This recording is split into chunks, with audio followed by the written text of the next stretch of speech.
Ada berita apa hari ini, Den Sastro? 1. Ada berita apa hari ini, Den Sastro? Siapa bertanya? Ada kursi goyang dan koran pagi di samping kopi. Huruf seperti biasanya bertebaran di halaman-halaman di bawah matamu. Kau kumpulkan dengan sabar, kau sulap menjadi berita. Dingin pagi memungut berita demi berita, menyebarkannya di ruang duduk rumahmu dan meluap sampai ke jalan raya. Ada berita apa hari ini, Dan Sastro? Kau masih bergoyang di kursimu, antara tidur dan jaga. Antara cerita yang menyusuri lorong-lorong otakmu dan berita yang kau kumpulkan dari huruf-huruf yang berserakan itu.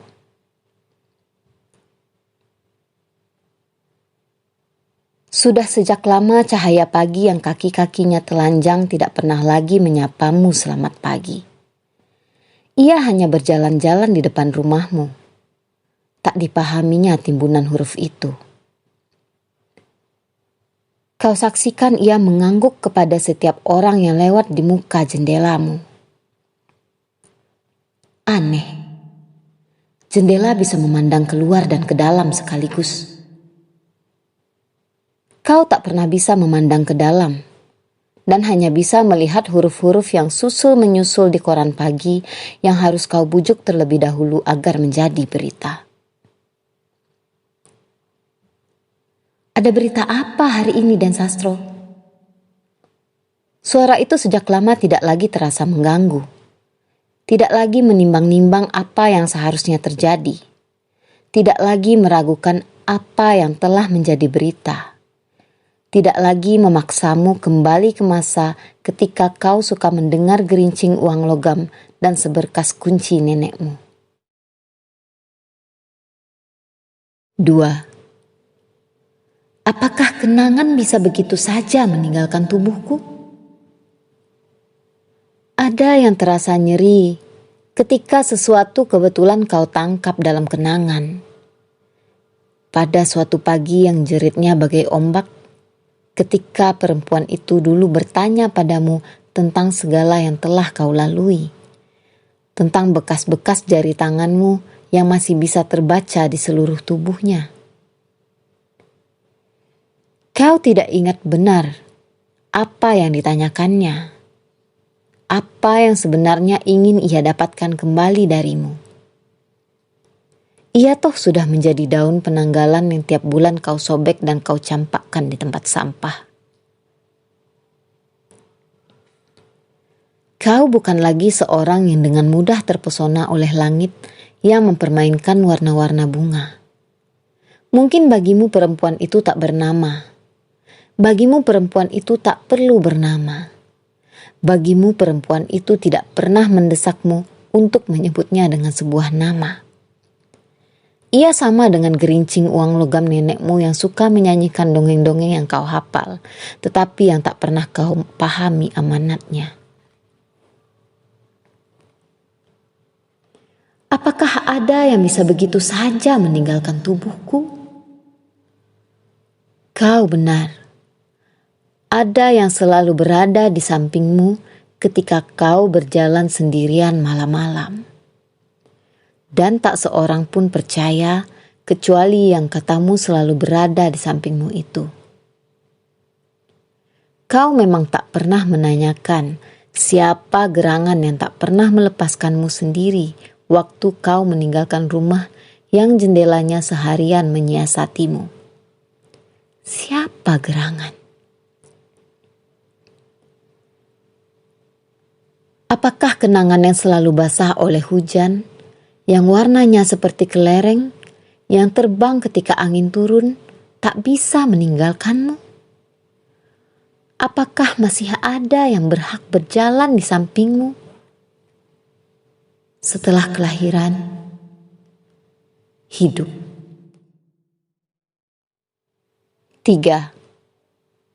Setelah begitu lama, Apakah masih ada yang bisa kau tanyakan mengenai alun-alun yang penuh teriakan anak-anak, layang-layang yang sambar menyambar di udara dan mengawan itu? Mungkin kau bayangkan Sunan Kalijaga yang konon pernah membersihkan tubuh di sana. Mungkin kau bayangkan rakit bambu yang dulu selalu membawamu ke seberang sana. Setelah hidup, kau menyorot sudut-sudut yang selama ini kau biarkan tetap gelap dalam benakmu, yang selama ini memperkenalkanmu kepada cuaca buruk dan gerimis yang bulu-bulunya membersihkanmu. Kau juga membayangkan gang-gang buntu dan gapura yang tidak pernah ada penjaga, tapi yang tak pernah bisa kau buka daunnya. Setelah kelahiran, hidup. Dan yang selalu bersamamu ketika kau berjalan sendirian. 4. Di tengah-tengah berita yang kau reka-reka dari huruf-huruf yang berserakan itu, kau dengar ada yang memetik sitar. Dan kau tak pernah mau menerka-nerka. Dan kau tak bosan-bosannya mengatakan, aku tak pernah terlibat dalam musik, dalam bisik-bisik, dalam diam yang tak pernah berhenti mengusik. Tapi siapa yang memainkannya kalau bukan kau, atau yang tak juga bisa meninggalkanmu itu? Angin yang bergeser dari musim ke musim, dari cuaca ke cuaca, tak pernah lupa meletakkan daun tua di tebing sungai. Aku tak pernah mengenal sungai yang di tebingnya terletak daun tua itu. Tapi siapa pula yang bertanya tentang hal itu? Tampak angin selalu menyibak rambutmu terlebih dahulu sebelum meletakkan daun tua itu di sana. 5. Di jalan depan rumahmu orang-orang lalu lalang, sendirian atau berpasangan, bergegas atau melenggang. Mereka sedang menciptakan segala sesuatu yang kini sudah menjadi karat di urat-urat darahmu. Mereka pura-pura tak mengenalmu. Mereka khawatir pada suatu hari nanti akan duduk di kursi goyang, mengumpulkan huruf-huruf agar merasa masih ada di tengah-tengah dunia yang berserakan di halaman koran pagi. Kau ingin mereka menyapamu, selamat pagi Den Sastro. Tetapi hanya terdengar mereka bergumam sendirian atau seperti sibuk bercakap-cakap tentang cuaca.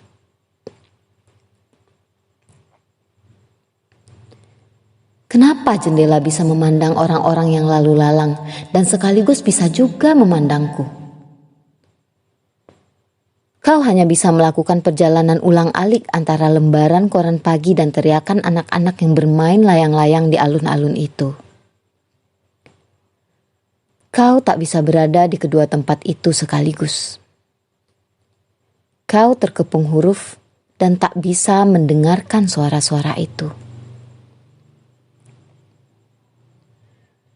Apa gerangan makna yel, api, sidang, dan rapat itu bagiku?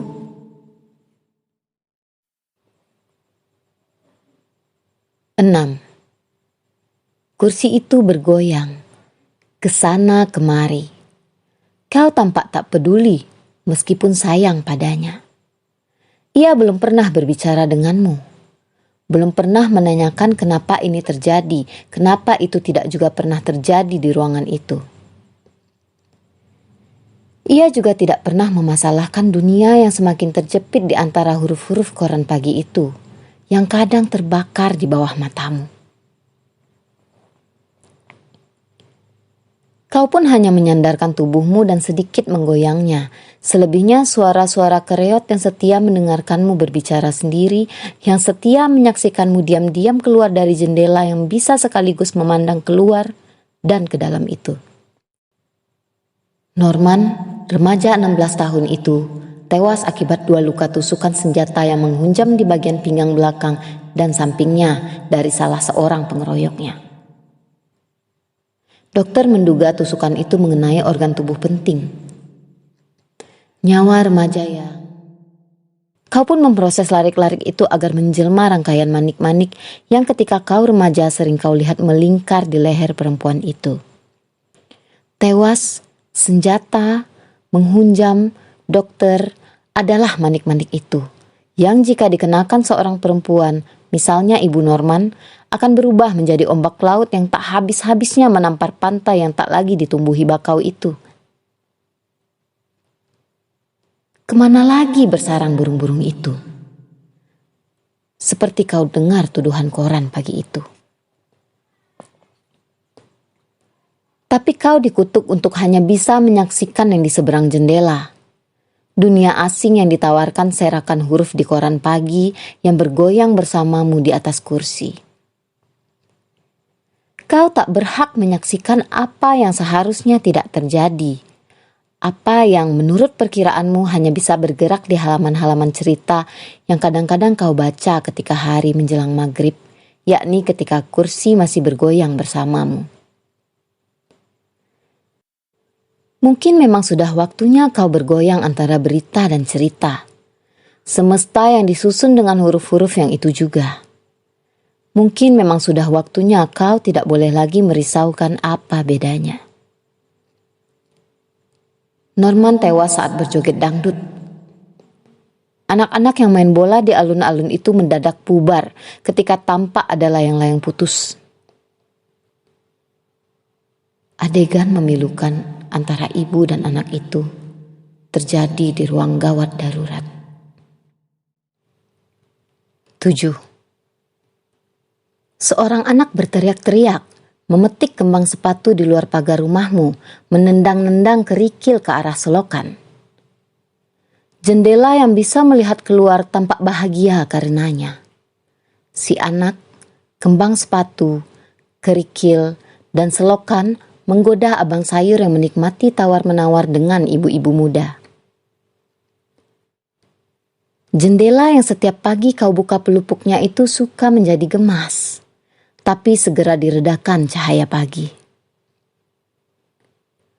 Beberapa laki-laki dan perempuan bergerombol di pertigaan menunggu bis jemputan. Kau harapkan suara mereka menjelma huruf-huruf yang baru saja kau atur di halaman koran pagi. Jendela suka merindukan mereka jika malam tiba dan kau tutup sepasang pelupuknya. Tapi ia tidak pernah bermimpi. Ia hanya rindu sebab memang mencintai semua itu. Meskipun mereka menoleh pun tidak padanya, juga padamu. Ada berita apa hari ini, Den Sastro? Sudah berserakan lagi huruf-huruf yang bersikeras tidak mau kembali ke suara itu.